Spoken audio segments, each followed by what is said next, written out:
श्री गणेशाय नमः। जय भोलेनाथ। नमस्कार दोस्तों आप सभी का हमारे YouTube चैनल में स्वागत है। दोस्तों आज इस वीडियो में मैं आपको सुनाने वाली हूँ काल अष्टमी व्रत कथा। तो चलिए दोस्तों कथा शुरू करें। प्रेम से बोले ओम नमः शिवाय। दोस्तों शिव महापुराण में वर्णित ब्रह्मा जी और भगवान विष्णु के बीच हुए संवाद में भैरव की उत्पत्ति से जुड़ा उल्लेख मिलता है। एक बार भगवान विष्णु ने ब्रह्मा जी से पूछा कि इस ब्रह्मांड का श्रेष्ठतम रचनाकार कौन है। इस सवाल के जवाब में ब्रह्मा जी ने स्वयं को सबसे श्रेष्ठ बताया। ब्रह्मा जी का उत्तर सुनने के बाद भगवान विष्णु उनके शब्दों में समाहित अहंकार और अति आत्मविश्वास से क्रोधित हो गए और दोनों मिलकर चारों वेदों के पास अपने सवाल का उत्तर कहने के लिए गए। सबसे पहले वे ऋग्वेद के पास पहुँचे।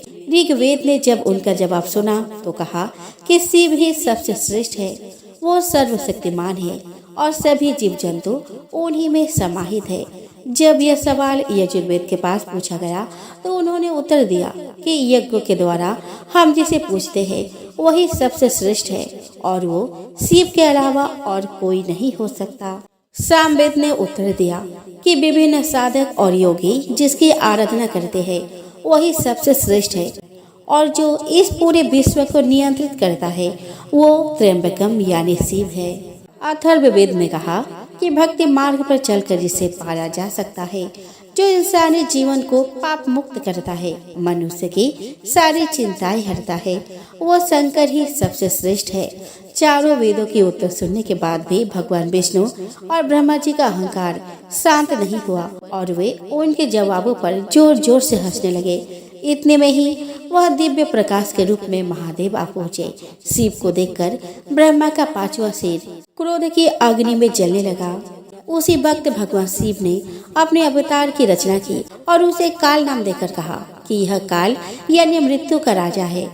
वह काल या मृत्यु का राजा कोई और नहीं, शिव का ही अवतार भैरव था। ब्रह्मा के क्रोध से जलते सिर को भैरव ने उनके धड़ से अलग कर दिया। इस पर भगवान शिव ने भैरव से सभी तीर्थ स्थलों पर जाने के लिए कहा ताकि उन्हें ब्रह्म हत्या के पाप से मुक्ति मिल सके। भैरव के हाथ से ब्रह्मा का सिर गिर गिरा। काशी में जिस स्थान पर ब्रह्मा का कटा सिर गिरा था उसे कपाल मोचन तीर्थ कहा जाता है। उस दिन से लेकर अब तक काल भैरव स्थायी रूप से काशी में ही निवास करते हैं। ऐसा माना जाता है कि जो भी व्यक्ति काशी यात्रा के लिए जाता है या वहां रहता है उसे कपाल मोचन तीर्थ अवश्य करना चाहिए। एक बार की बात है, जगत की सृष्टि करने वाले ब्रह्मा जी ने दक्ष प्रजापति से कहा कि पुत्र, मैं तुम्हारे कल्याण की एक बात बता रहा हूँ, उसे ध्यान पूर्वक सुनो। साक्षात भगवान शिव ने परमा पूर्णा प्रकृति की आराधना तथा उन्हें अपने अर्धांगिनी बनाने के विचार से उनसे प्रार्थना की। आदि शक्ति जगदम्बा ने भगवान शिव की यह बात स्वीकार कर ली। अतः वे महेश्वरी कहीं न कहीं जन्म लेकर शिव को पति के रूप में अवश्य प्राप्त करेंगे। वे प्रकृति तुम्हारी पुत्री के रूप में उत्पन्न होकर शंभु की भार्या होवे। इसके लिए तुम अति कठोर तपस्या के द्वारा भक्ति पूर्वक उनसे प्रार्थना करो। वे इस लोक में भाग्य से जिसकी पुत्री के रूप में उत्पन्न होंगे उसका जीवन सफल हो जाएगा। दक्ष बोले, पिताजी, मैं आपकी आज्ञा से निश्चित रूप से वैसा ही प्रयत्न करूंगा जिससे वे साक्षात प्रकृति रूपा जगदम्बा मेरी पुत्री के रूप में जन्म ले। ब्रह्मा जी से आज्ञा लेकर दक्ष प्रजापति ने क्षीर सागर के तट पर जाकर माता जगदम्बा की प्रसन्नता के लिए 3000 वर्षों तक कठोर तपस्या की। दक्ष प्रजापति की तपस्या से प्रसन्न होकर माता जगदम्बा ने उन्हें दर्शन दिया और उनकी पुत्री के रूप में जन्म लेने का वरदान दिया। तदंतर दक्ष पत्नी प्रसूति ने शुभ दिन में एक कन्या को जन्म दिया। वह कन्या भगवती पूर्णा ही थी। वह कन्या गौर वर्ण थी और उसकी आभा करोड़ों चंद्रमा के समान उज्जवल थी। उसके खिले हुए कमल के समान बड़े बड़े नेत्र थे और उसका मुख अत्यंत सुंदर था। उस कन्या को देखकर दक्ष अत्यंत प्रसन्न हुए और उसका नाम सती रखा। वो कन्या शुक्ल पक्ष के चंद्रमा की भांति दिन प्रतिदिन बढ़ने लगी। जब दक्ष पुत्री सती थोड़ी बड़ी हुई तो पूर्व के व्रत के अनुसार भगवान शिव को पति के रूप में प्राप्त करने के लिए उनकी प्रसन्नता के निमित्त शास्त्र वर्णित विभिन्न प्रकार के व्रतों द्वारा कठिन साधना करने लगे। वे कभी निराहार रहते, कभी रात्रि जागरण करते, कभी विशेष पूजा करते तो कभी नियमित जप में लगे रहते। इस प्रकार अपनी इच्छा से मानव रूप धारण करने वाली वे देवी दृढ़ता पूर्वक उत्तम व्रत का पालन करती थी। वे भगवान शिव के ध्यान में निमग्न हो उस समय सिद्धा अवस्था में पहुंच गए थे। उनकी तपस्या से प्रसन्न और संतुष्ट होकर ब्रह्मा, विष्णु, सभी देवतागण और ऋषि मुनि एक साथ कैलाश पहुंचकर भगवान शिव की स्तुति की। उनकी स्तुति को सुनकर भगवान शिव प्रसन्न होकर बोले कि हे हरे, हे विधाता, हे देवताओं और महर्षियों, आप लोग निर्भय होकर यहाँ अपने आने का कारण बताए। महादेव के इस प्रकार पूछने पर भगवान विष्णु की आज्ञा से ब्रह्मा जी बोले कि हे प्रभु, अभिन्न रूप होते हुए भी हम 3 रूपों में प्रकट हैं। हे सनातन देव, मैं और श्री विष्णु आपके आदेश से प्रसन्नता पूर्वक लोक की सृष्टि और पालन के कार्य कर रहे हैं तथा कार्य कारणवश विवाहित भी हो गए हैं। अतः आप भी विश्व हित के लिए तथा देवताओं को सुख पहुंचाने के लिए एक परम सुंदरी रमणी को अपने पत्नी बनाने के लिए ग्रहण करें। ब्रह्मा जी की बात सुनकर लोकेश्वर महादेव जी के मुख पर मुस्कुराहट दौड़ गई और वे बोले कि ब्राह्मण, हरे, तुम दोनों मुझे सदा ही अत्यंत प्रिय हो। तुम दोनों को देखकर मुझे बड़ा आनंद मिलता है। तुम लोग समस्त देवताओं में श्रेष्ठ तथा त्रिलोकी के स्वामी हो। लोकहित के कार्य में मन लगाए रहने वाले तुम दोनों का वचन मेरे दृष्टि में अत्यंत गौरवपूर्ण है। किंतु सूरश्रेष्ठगण, मेरे लिए विवाह करना उचित नहीं होगा, क्योंकि मैं तपस्या में संलग्न रहकर सदा संसार से विरक्त रहता हूँ और योगी के रूप में ही मेरी प्रसिद्धि है, जो निमृति के सुंदर मार्ग पर स्थित है और अपनी आत्मा में ही रमन करता है। संसार में विवाह करना पराये बंधन से बंधना है। इसलिए मैं सत्य कहता हूँ कि विवाह के लिए मेरे मन में थोड़ी भी रुचि नहीं है। तथापि जगत के हित के लिए तुमने जो कुछ कहा है उसे मैं करूँगा। परंतु मैं जैसे नारी को अपने प्रिय पत्नी के रूप में ग्रहण करूंगा और जैसे शर्त के साथ करूंगा उसे सुनो।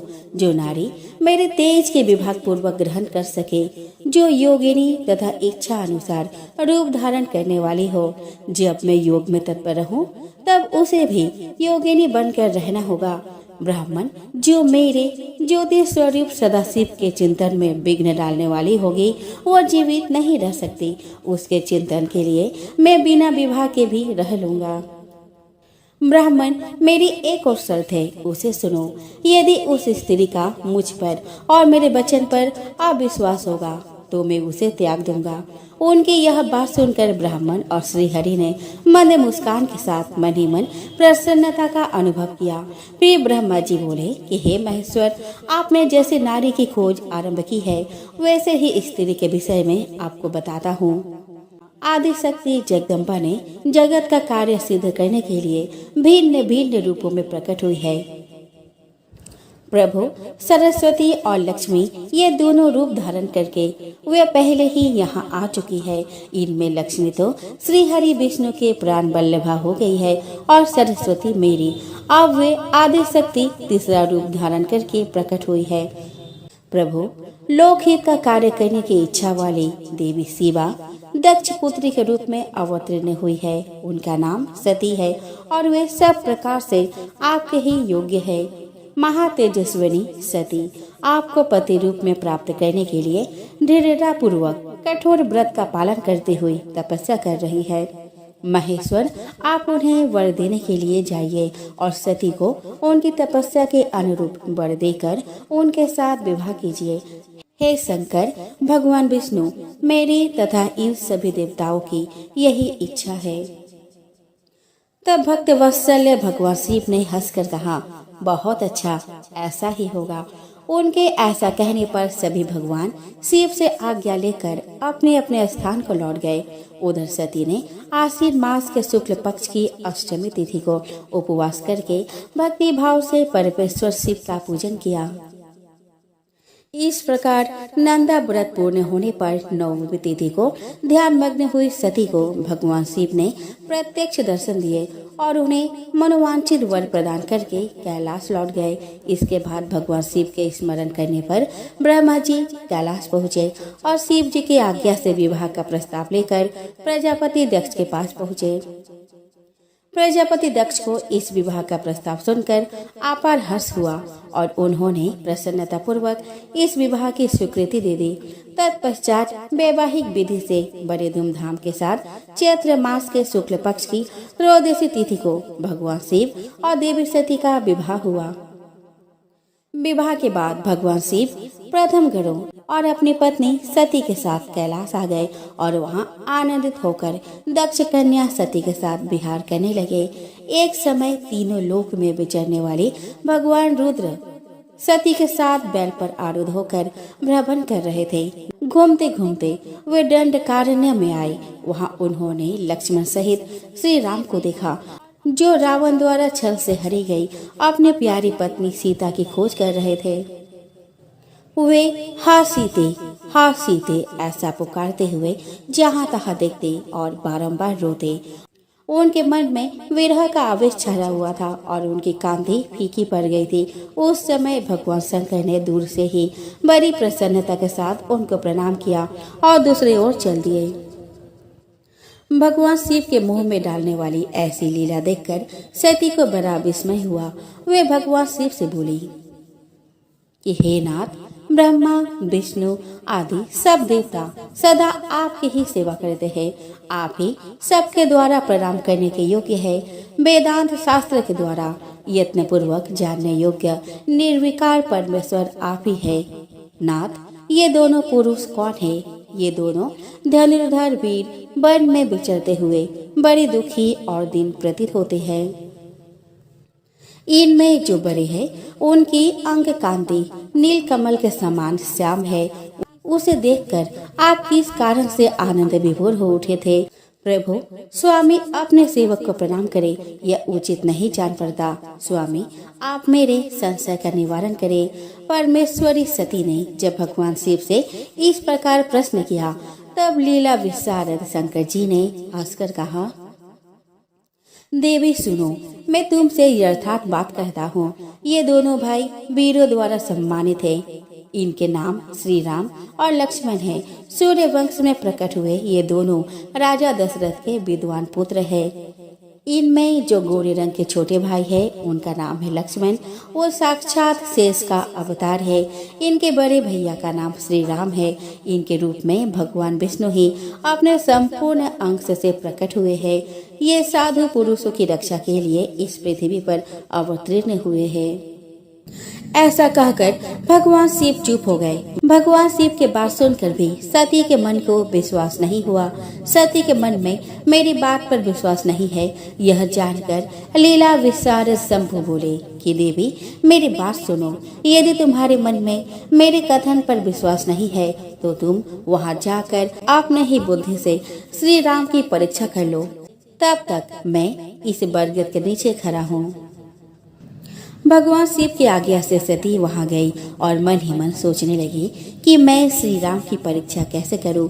मैं सीता का रूप धारण करके उनके समीप जाती हूँ। यदि वे साक्षात विष्णु है तो मुझे पहचान लेंगे, अन्यथा वे मुझे नहीं पहचान पाएंगे। ऐसा विचार करके सती सीता बनकर प्रभु श्री राम के पास गई। सती को सीता के रूप में सामने आई देखकर श्री राम सब कुछ जान गए और हंसते हुए उन्हें नमस्कार करके बोले, सती जी, आपको नमस्कार है। भगवान शंभु कहाँ गए हैं? आप अकेले इस वन में क्यों आई है? देवी, आपने अपना रूप त्याग कर यह नूतन रूप क्यों धारण किया है? मुझ पर कृपा करके इसका कारण बताइए। सती ने प्रभु श्री राम से वह सब बात बताई कि किस प्रकार भगवान शिव को प्रणाम करते देखकर उनके मन में संदेह उत्पन्न हो गया था और अपने संदेह के निवारण के लिए शिव जी की आज्ञा से श्री राम की परीक्षा लेने यहाँ चली आई। मन से संदेह मिट जाने पर माता सती उदास होकर शिव जी के पास लौटी। उनको भगवान शिव के वचनों पर विश्वास न करने का पश्चाताप होने लगा। वे शोक से व्याकुल और निस्तेज हो गए थे। सती को दुखी देखकर भगवान हरि ने उनका कुशल समाचार पूछा और प्रेम पूर्वक कहा, तुमने किस प्रकार परीक्षा ली। उनकी यह बात सुनकर सती मस्तक झुकाए उनके पास खड़ी हो गई। भगवान महेश्वर ने ध्यान लगाकर सती का सारा चरित्र जान लिया और उन्हें मन से त्याग दिया, पर उन्होंने सती को पूर्व में किए हुए अपने प्रतिज्ञा के विषय में कुछ नहीं बताया। इसके बाद वे दोनों कैलाश चले गए। एक समय समस्त ऋषि मुनि प्रयाग में एकत्र हुए और वहाँ एक विशाल यज्ञ हुआ। उस यज्ञ में ब्रह्मा जी, सनकादि ऋषिगण, नारद मुनि, देवता और ब्रह्मज्ञानी संत भी पधारे थे। वहाँ अनेक प्रकार के उत्सवों के साथ ज्ञान चर्चा और शास्त्रार्थ हो रहे थे। उसी समय देवी सती तथा प्रथम गणों के साथ भगवान शिव भी वहां आ पहुँचे। भगवान शिव को आया देखकर सभी ने भक्ति भाव के साथ उनकी स्तुति की और उनकी उचित आसन प्रदान किया। फिर शिव जी की आज्ञा पाकर सब लोग प्रसन्नता पूर्वक यथास्थान बैठ गए। इसी बीच प्रजापति दक्ष, जो बड़े तेजस्वी थे, अचानक घूमते हुए वहां आए और ब्रह्मा जी को प्रणाम करके उनकी आज्ञा लेकर वहां बैठ गए। दक्ष उन दिनों समस्त ब्रह्मांड के अधिपति बनाए गए थे, अतः सबके द्वारा सम्मानित थे, पर अपने इस गौरवपूर्ण पद को लेकर उनके मन में बड़ा अहंकार था, क्योंकि वे तत्व ज्ञान से शून्य थे। उस समय देवर्षि नारद सहित सभी ने हाथ जोड़कर दक्ष का आदर सत्कार किया, पर जो सबके स्वामी और परमेश्वर है, उन महेश्वर ने उस समय दक्ष को मस्तक नहीं झुकाया। वे अपने आसन पर बैठे ही रह गए। महादेव जी को मस्तक ना झुकाए देख ब्रह्मा जी के पुत्र प्रजापति दक्ष मन ही मन अप्रसन्न हो गए। महादेव जी को मस्तक न झुकाते देख ब्रह्मा जी के पुत्र प्रजापति दक्ष मन ही मन अप्रसन्न हो गए। उन्हें रुद्र पर क्रोध आ गया। वे ज्ञान शून्य और महान अहंकारी होने के कारण महाप्रभु रुद्र को क्रूर दृष्टि से देखकर सबको सुनाते हुए उच्च स्वर में कहने लगे। दक्ष ने कहा, यह सब देवता, असुर, श्रेष्ठ ब्राह्मण और ऋषि मुझे विशेष रूप से मस्तक झुकाते हैं, परंतु वह जो प्रेतों और पिशाचों से घिरा हुआ महामनुष्य बनकर बैठा है, वह दुष्ट मनुष्य के समान क्यों मुझे प्रणाम नहीं करता। यह भूतों और पिशाचों से सेवित हो मतवाला बना फिरता है और शास्त्रीय विधि की अवहेलना करके नीति मार्ग को सदा कलंकित किया करता है। इसके वेदोक्त कर्म लुप्त हो गए हैं, अतः मैं इसे श्राप देने को उद्यत हुआ हूँ। यह रुद्र चारों वर्णों से पृथक और कुरूप है, इसे यज्ञ से बहिष्कृत कर दिया जाए। यह शमशान में निवास करने वाला तथा उत्तम कुल से हीन है, इसीलिए यह देवताओं के साथ यज्ञ में भाग ना ले पाए। दक्ष की बात सुनकर नंदी को बड़ा रोष आया और वे दक्ष को श्राप देने के विचार से तुरंत इस प्रकार बोले। नंदीश्वर ने कहा कि अरे महामूढ़, दुष्ट बुद्धि दक्ष, तूने मेरे स्वामी महेश्वर को यज्ञ से बहिष्कृत क्यों कर दिया। जिनके स्मरण मात्र से यज्ञ सफल और तीर्थ पवित्र हो जाते हैं, उन्हीं महादेव जी को तूने श्राप कैसे दे दिया। हे ब्राह्मणों से अधम दक्ष, जिन्होंने इस जगत की सृष्टि की, जो इसका पालन करते हैं और अंत में जिनके द्वारा इसका संहार होगा, उन्हीं महेश्वर को तूने श्राप कैसे दे दिया। दुर्बुद्धि दक्ष, तुझे शिव तत्व का जरा भी ज्ञान नहीं है।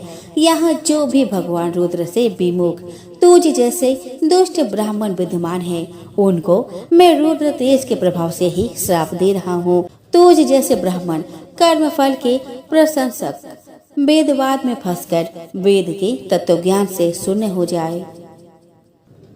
वे ब्राह्मण सदा भोगों में तन्मय रहकर स्वर्ग को ही सबसे बड़ा पुरुषार्थ मानते हुए क्रोध, लोभ और अहंकार से युक्त हो निर्लज और भिक्षुक बने रहे। दूषित दान ग्रहण करने के कारण वे सदा नगरगामी बने रहेंगे। इस प्रकार कुपित हुए नंदी ने जब ब्राह्मणों को और दक्ष ने महादेव जी को श्राप दिया, तब वहाँ हाहाकार मच गया। सदाशिव महादेव नंदी की बात सुनकर हंसते हुए वे मधुर वाणी में बोले। नंदी, मेरी बात सुनो। तुम तो परम ज्ञानी हो, तुम्हें क्रोध नहीं करना चाहिए। तुमने भ्रम से यह समझकर कि मुझे श्राप दिया गया, व्यर्थ ही ब्राह्मण कुल को श्राप दे डाला। वास्तव में मुझे किसी का श्राप छू नहीं सकता, अतः तुम्हें उत्तेजित नहीं होना चाहिए। भगवान शंभु के इस प्रकार समझाने पर नंदी क्रोध रहित एवं शांत हो गए। इसके बाद भगवान शिव अपने गणों के साथ प्रसन्नता पूर्वक वहां से अपने स्थान को चल दिए। इधर दक्ष भी ब्राह्मणों के घिरे हुए अपने स्थान को लौट गए, पर उनका मन शिवद्रोह में तत्पर था। रुद्र को श्राप दिए जाने की घटना का स्मरण करके दक्ष सदा रोष से भरे रहते थे। उनकी बुद्धि पर मूढ़ता छा गई थी। वे शिव के प्रति श्रद्धा को त्याग कर शिव पूजकों की निंदा करने लगे। एक समय दक्ष ने कनखल नामक तीर्थ में एक बहुत बड़े यज्ञ का आयोजन किया। उस यज्ञ की दीक्षा लेकर उन्होंने उस समय समस्त देव ऋषियों, महर्षियों और देवताओं को बुलाया।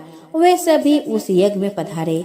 दूसरे बहुसंख्यक मुनि अपने स्त्री और पुत्रों के साथ लेकर हर्ष पूर्वक दक्ष के यज्ञ में सम्मिलित हुए।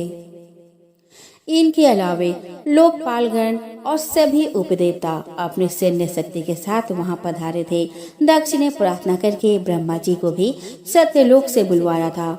इसी प्रकार सादर प्रणाम करके भगवान विष्णु भी वैकुंठ लोक से उस यज्ञ में बुलाए गए थे। शिवद्रोही दक्ष ने उन सब का बड़ा सत्कार किया। विश्वकर्मा ने अत्यंत विशाल और बहुमूल्य भवन बनाए थे। दक्ष ने उन भवनों में ही सभी अतिथियों की ठहरने की व्यवस्था की थी। सभी लोग सम्मानित हो उन भवन में यथा योग्य स्थान पाकर ठहरे हुए थे।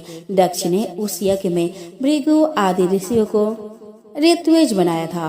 संपूर्ण मधुर गणों के साथ स्वयं भगवान विष्णु उसके अधिष्ठाता थे। ब्रह्मा जी वेद त्रय की विधि बताने वाले थे।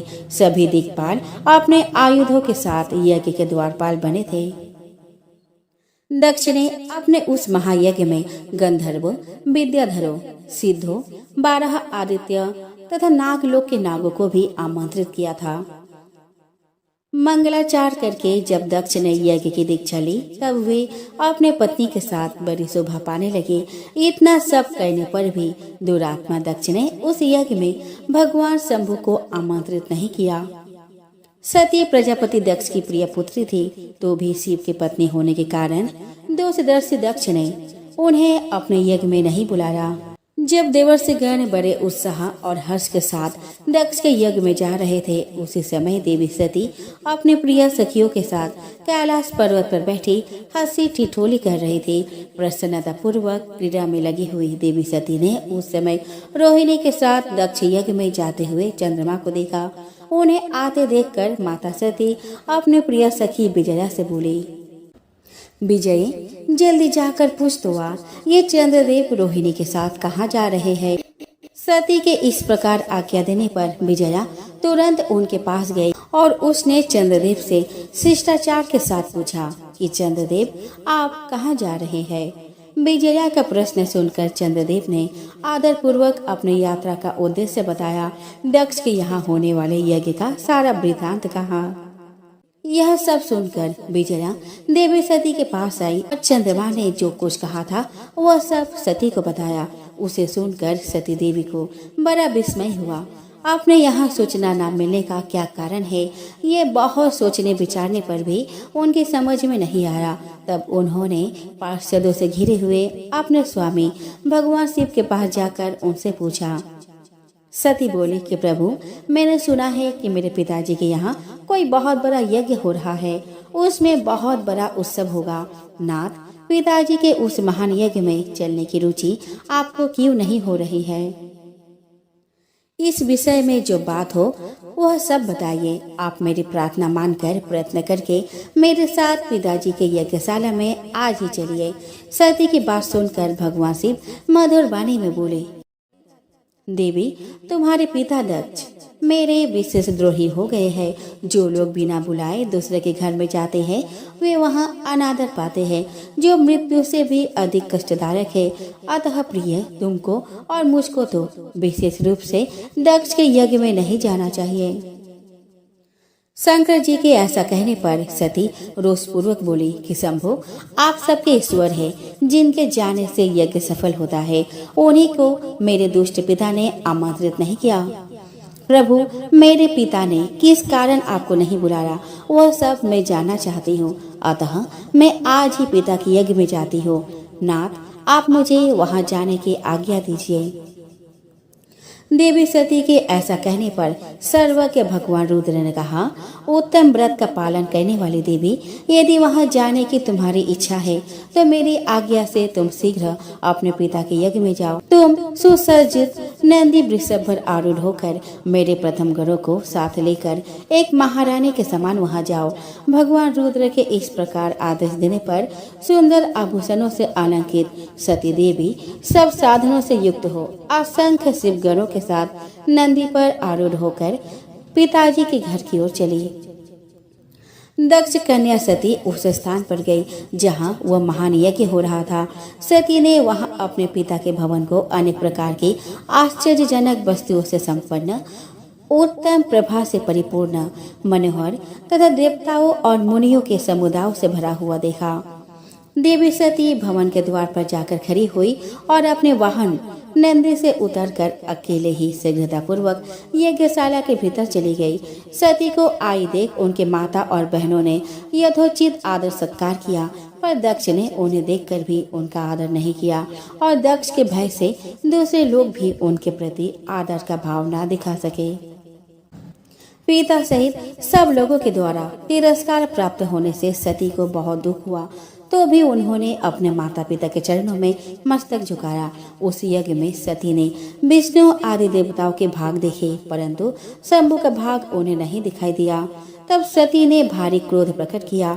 वे अपमानित होने पर भी रोष से भरकर दक्ष से बोली, हे प्रजापति, आपने परम मंगलकारी भगवान शिव को इस यज्ञ में क्यों नहीं बुलाया, जिनके द्वारा यह संपूर्ण चराचर जगत पवित्र होता है, जो स्वयं ही यज्ञ है। उन भगवान शिव के बिना यज्ञ की सिद्धि कैसे हो सकती है? द्रव्य, मंत्र, हव्य और कव्य, ये सब जिनके स्वरूप है, उन्हीं भगवान शिव के बिना इस यज्ञ का आरंभ कैसे किया गया? क्या आपने भगवान शिव को सामान्य देवता समझकर उनका अनादर किया है? आज आपकी बुद्धि भ्रष्ट हो गई है, इसीलिए आप पिता होकर भी मुझे अधम प्रतीत हो रहे हैं। ऐसा कहने के बाद परमेश्वरी सती ने भगवान विष्णु, ब्रह्मा, इंद्र आदि सब देवताओं को तथा समस्त ऋषियों को बड़े बड़े शब्दों में फटकारा। इस प्रकार क्रोध से भरी हुई जगदम्बा सती ने वहाँ व्यथित हृदय से अनेक प्रकार की बातें कही। श्री विष्णु आदि समस्त देवता और मुनि सती की बात सुनकर चुप रह गए। अपने पुत्री के वैसे वचन सुनकर कुपित हुए दक्ष ने सती की और क्रूर दृष्टि से देखते हुए कहा कि भद्रे, इस समय यहाँ तुम्हारा कोई काम नहीं है, तुम ठहरो या जाओ, यह तुम्हारी इच्छा पर निर्भर है। समस्त विद्वान जानते हैं कि तुम्हारे पति शिव अमंगल स्वरूप है, वे कुलीन भी नहीं है, वेद से बहिष्कृत और भूतों प्रेतों के स्वामी है। वह कुवेश धारण किए रहते हैं, इसीलिए मैंने जानबूझकर ही उनको इस यज्ञ में आमंत्रित नहीं किया है। मैंने ब्रह्मा जी के कहने से उनके साथ तुम्हारा विवाह कर दिया था, अतः तुम क्रोध छोड़कर शांत हो जाओ। तुम इस यज्ञ में आ ही गई हो तो स्वयं अपना भाग ग्रहण करो। दक्ष के ऐसे कहने पर उनकी त्रिभुवन पूजित पुत्री सती का रोष और भी बढ़ गया। वे मन ही मन सोचने लगी, अब मैं शंकर जी के पास कैसे जाऊं? अगर मैं उनके पास गई तो उन्होंने यहाँ का समाचार पूछा तो मैं उन्हें क्या उत्तर दूंगी? यह सोचकर लंबी सांस खींचकर सती ने अपने पिता से कहा, जो महादेव जी का निंदा करता है अथवा जो उनकी होती हुई निंदा को सुनता है, वे दोनों नरकगामी बनते हैं। अतः पिताजी, मैं जलती हुई अग्नि में प्रवेश करके अपने इस शरीर को त्याग दूंगी। अपने स्वामी का अनादर सुन, अब मुझे इस जीवन की रक्षा से क्या प्रयोजन? सती को अपने वहां आने के कारण बड़ा पश्चाताप हुआ। उन्होंने व्यथित चित्त से भगवान शंकर के वचन का स्मरण किया। फिर कुपित होकर विष्णु आदि समस्त देवताओं और मुनियों से भी निडर होकर दक्ष प्रजापति से बोली, तात, तुम भगवान शिव के निंदक हो, इसके लिए तुम्हें पश्चाताप होगा। यहाँ महान दुख भोग कर अंत में तुम्हें यातना भोगनी पड़ेगी। जिस समय भगवान शिव तुम्हारे साथ मेरा संबंध दिखलाते हुए मुझे दक्ष पुत्री कहकर पुकारेंगे, उस समय मेरा मन सहसा अत्यंत दुखी हो जाएगा। इसीलिए तुम्हारे अंग से उत्पन्न हुए इस शरीर को निश्चय ही मैं त्याग दूंगी और ऐसा करके सुखी हो जाऊंगी। हे देवताओं और मुनियों, तुम सब मेरी बात सुनो। तुम सब लोग मूढ़ हो, क्योंकि शिव की निंदा और कलह तुम्हें प्रिय है। अतः भगवान हर्ष से तुम्हें इस कुकर्म का पूरा दंड मिलेगा। दक्ष और देवताओं से ऐसा कहकर सती देवी चुप हो गई और मन ही मन अपने प्राण वल्लभ शंभु का स्मरण करने लगी। मौन हुए सती देवी अपने पति का सादर स्मरण करके शांत चित होकर उत्तर दिशा में भूमि पर बैठ गई। उन्होंने विधि पूर्वक जल का आचमन करके वस्त्र ओढ़ लिया और पवित्र भाव से आंखें मूंद कर पति का चिंतन करते हुए वे योग मार्ग में स्थित हो गई। इस प्रकार दक्ष पर कुपित हो सहसा अपने शरीर को त्यागने की इच्छा से सती ने अपने संपूर्ण शरीर में योग मार्ग के अनुसार वायु और अग्नि को धारण किया। सती का निष्पाप शरीर तत्काल गिरा और उनकी इच्छा के अनुसार योगाग्नि में जलने लगी। उस समय वहां आए हुए देवता आदि ने जब यह घटना देखी तब वे बड़े जोर से हाहाकार करने लगे। सब लोग कह रहे थे कि हाय, भगवान शंकर की परम प्रेयसी सती देवी ने दक्ष के कारण अपने प्राण त्याग दिए, जो सदा ही मान पाने के योग्य थी। दक्ष के द्वारा ऐसे तिरस्कृत हुई कि प्राणों से ही हाथ धो बैठी। प्रजापति दक्ष शिवद्रोही है, इसीलिए उसे सारे संसार में महान अपयश प्राप्त होगा। जिस समय सब लोग ऐसा कह रहे थे, उसी समय यज्ञ मंडप के द्वार पर खड़े शिव जी के पार्षद सती का यह अद्भुत प्राण त्याग देखकर तुरंत ही क्रोध पूर्वक अस्त्र शस्त्र लेकर दक्ष को मारने के लिए आगे बढ़े। उन आक्रमणकारी शिव के पार्षदों के वेग को देखकर भृगु ऋषि ने यज्ञ में विघ्न डालने वाले का नाश करने के उद्देश्य से मंत्रों द्वारा यज्ञ कुंड में आहुति दी। भृगु के आहुति देते हुए यज्ञ कुंड में ऋभु नामक सहस्र देवता प्रकट हुए और उनके साथ प्रथम गणों का अत्यंत विकट युद्ध हुआ। उन ब्रह्म तेज संपन्न ऋभुओं के सामने प्रथम गण अधिक देर तक टिक न सके और वहां से भाग गए। यह सब देखकर सभी देवता भगवान विष्णु के पास जाकर उनसे प्रार्थना करने लगे कि किसी भी प्रकार यह विपत्ति टल जाए। प्रथम गणों के नाश होने और भगाए जाने से जो भावी परिणाम होने वाला था, उसका विचार करके श्री विष्णु आदि देवता अत्यंत उद्विग्न हो उठे। मृगों के मंत्र बल से भाग जाने के कारण जो वीर शिवगण नष्ट होने से बच गए थे, वे भगवान शिव के शरण में गए। उन सब ने अमित तेजस्वी भगवान रुद्र को सादर प्रणाम करके वहाँ यज्ञ में जो कुछ हुआ था वो सारी घटना उनसे कह सुनाई। अपने पार्षदों की बात सुनकर भगवान शिव ने वहाँ की सारी घटना जानने के लिए देवर्षि नारद का स्मरण किया।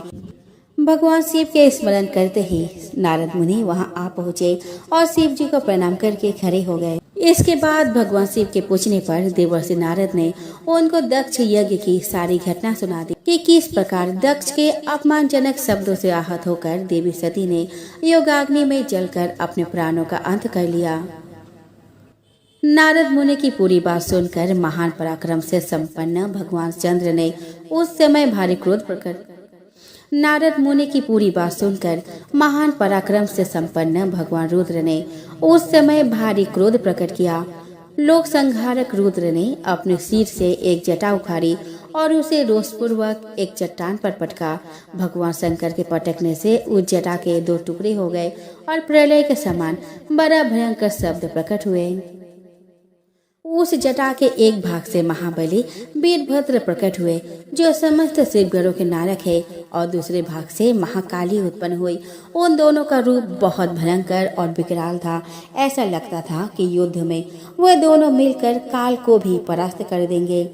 वीरभद्र ने दोनों हाथ जोड़कर परमेश्वर शिव को प्रणाम करके कहा कि हे महारुद्र, सोम, सूर्य और अग्नि को तीन नेत्रों के रूप में धारण करने वाले प्रभु, शीघ्र आज्ञा दीजिए, मुझे इस समय कौन सा कार्य करना है।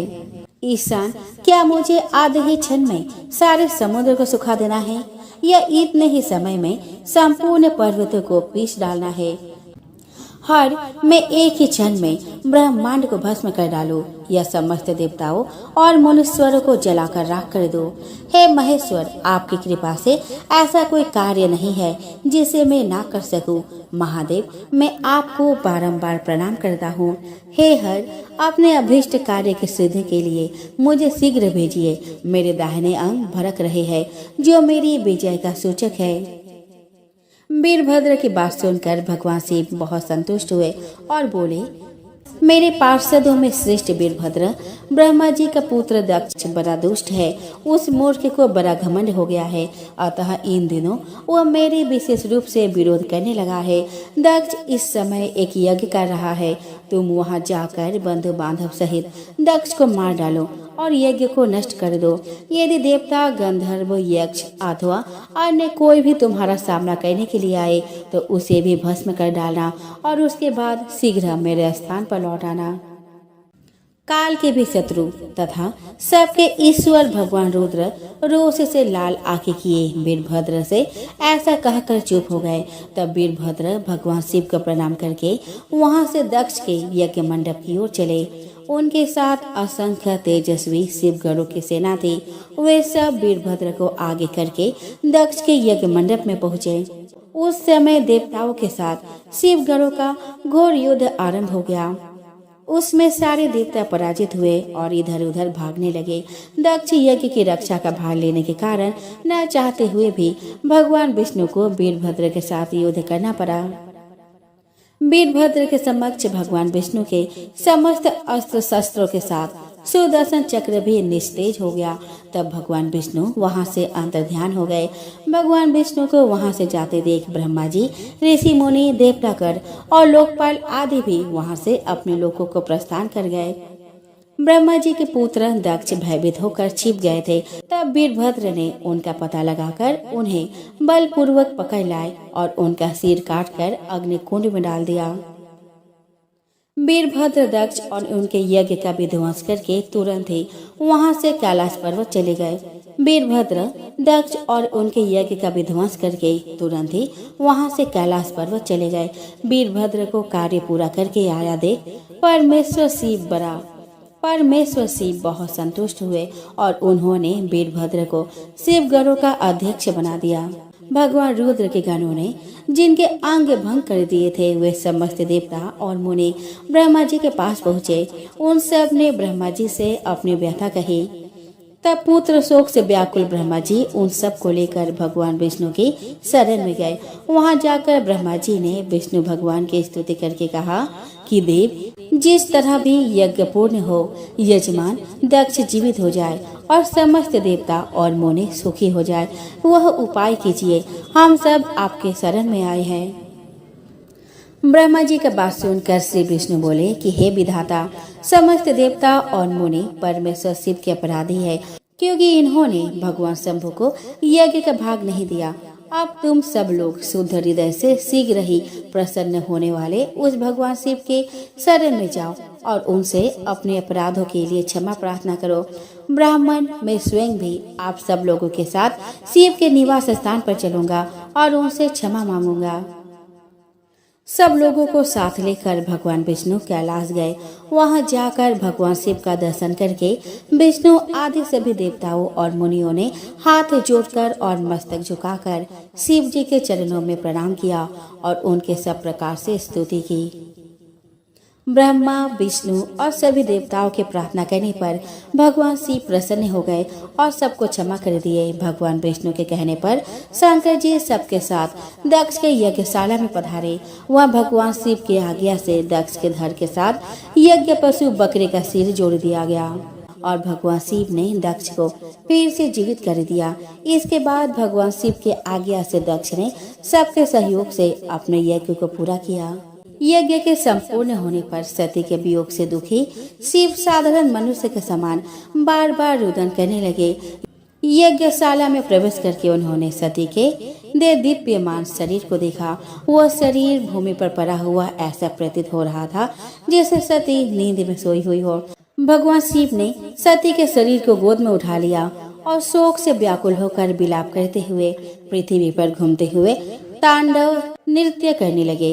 भगवान शिव के अत्यंत वेगपूर्वक नृत्य करने से प्रचंड वायु बहने लगी और बड़े बड़े पर्वत वृक्षों के समान कांपने लगे। उस समय पृथ्वी को धारण करने वाले शेष और कच्छप भी अत्यंत क्षुब्ध हो गए और पृथ्वी चलायमान हो गई। तभी लोग असमय के प्रलय के भय से संत्रस्त हो गए। तब ब्रह्मा जी तथा सभी देवताओं ने भगवान विष्णु से इस संकट से रक्षा का अनुरोध किया।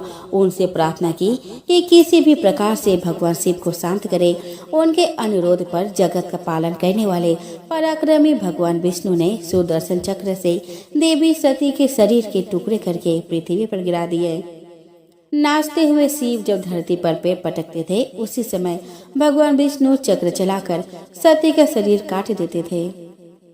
इस प्रकार भगवान विष्णु के सुदर्शन चक्र से माता सती के शरीर के सारे अंग कटकर अलग हो गए और वे धरातल पर 51 अलग अलग स्थानों पर गिरे। पृथ्वी पर वही स्थान 51 शक्तिपीठ के रूप में विख्यात हुई। सती के शरीर के अंग जब भूमि पर गिरे, उसी क्षण वे सभी प्राणियों के कल्याण के लिए पत्थर के रूप में परिवर्तित हो गए।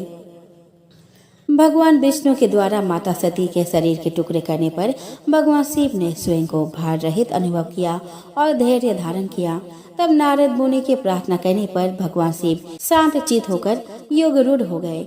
इन सभी 51 शक्तिपीठ में कामरूप प्रदेश कामाख्या, जहाँ माता सती के शरीर का योनि भाग गिरा था, वह सर्वोत्तम शक्तिपीठ है। उसी स्थान पर माता जगदम्बा को प्रसन्न करने के लिए भगवान शिव ने कठोर तपस्या की थी।